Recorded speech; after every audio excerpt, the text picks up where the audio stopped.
there's a sort of comfort in oneness because I've heard so much about it. I've heard what a good thing oneness would be for me to experience. That I'd be lovey-dovey, all accepting, which is another way of saying that I would be comfortable always and happy always. Because, I mean, that's the reason we're here, isn't it?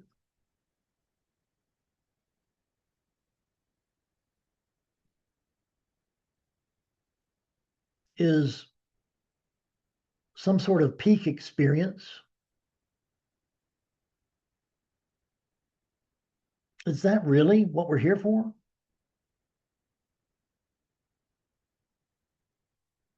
I'm going out on a limb and saying that we're here for the moment. Is that what this experience is all about? Is experiencing comfort after comfort.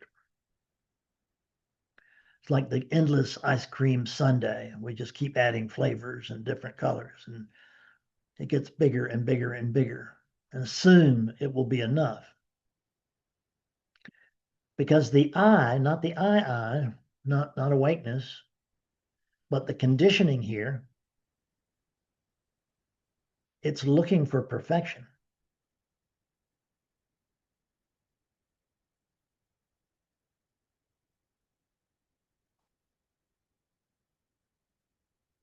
Buddha didn't notice, or at least he didn't tell us as far as we know. He said life is dukkha, which is sort of a discomfort. It's a wheel that's out of round. So everything's good until. And that's the way our experience is. This is fun until. Or this just sucks until the thing that I'm holding out for, that perfect future where I'll have a better job, where I'll really be appreciated,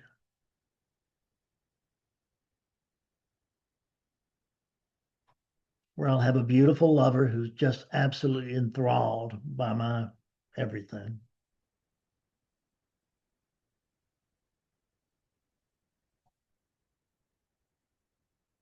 Or maybe my mind goes to wonderful children who mind at every turn, who eat their vegetables and do their homework. That would be so nice. If only I lived there. If only I lived then. Because when we say there, we're also talking about a different time, aren't we?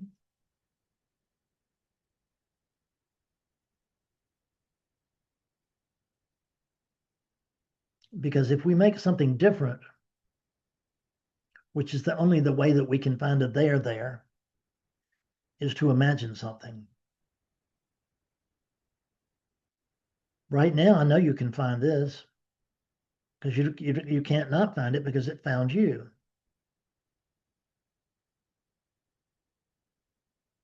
What you believe are your eyes opened this morning,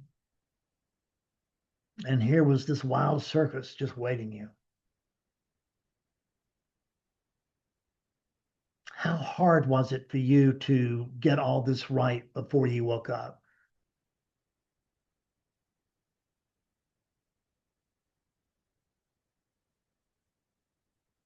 How difficult was it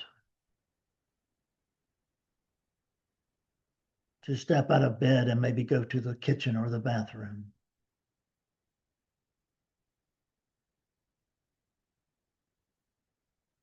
I didn't want to get out of bed this morning. I didn't think.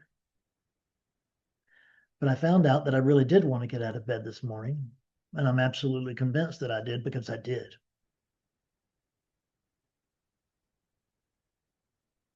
There's not a distinct you outside of this. There's a distinct perception of a you outside of this, and a distinct world outside of this is what it feels like. But it's not really outside of this, because this has no boundaries. This is all inclusive, and it's all accepting. Whatever's here, no complaints.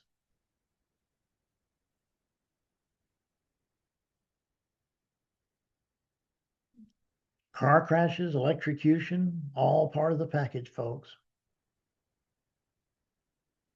Sunny days and flowers and children, all part of the package.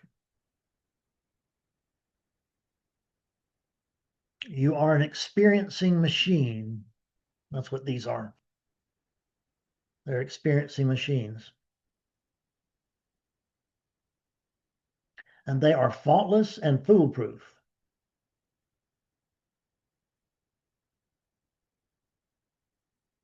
As long as we recognize who and what we are. But if we believe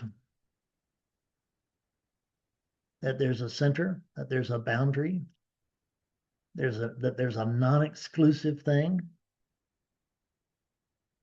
and I'm either in the non-exclusive or I'm better than the non-exclusive,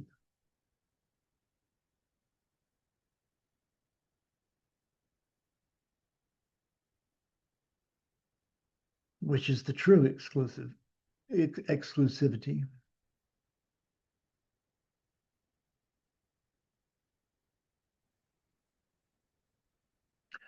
What happens if I just be the space? Let's try it. Let's just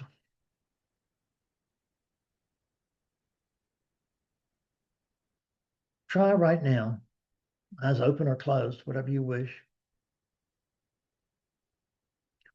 Try your very, very hardest to actually find, to locate, to produce something other than this.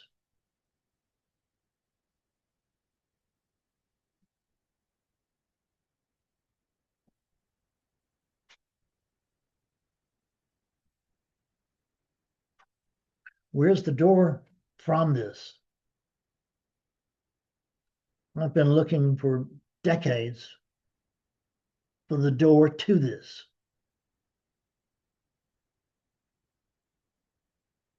But I'm already on the inside.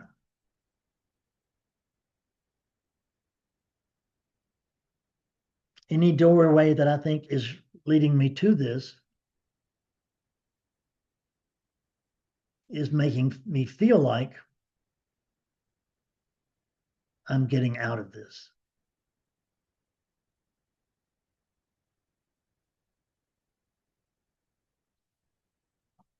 But there's no getting out for wholeness.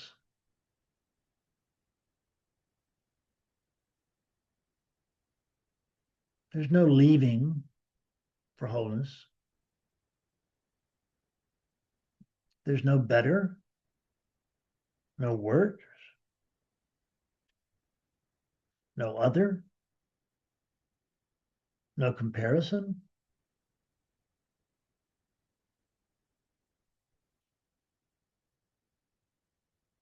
There's this, and furthermore, we can say there's just this as it is. And when I say just, I don't mean that in a flippant way, well, it's just this. I mean in an absolute clanging sort of way. There is just.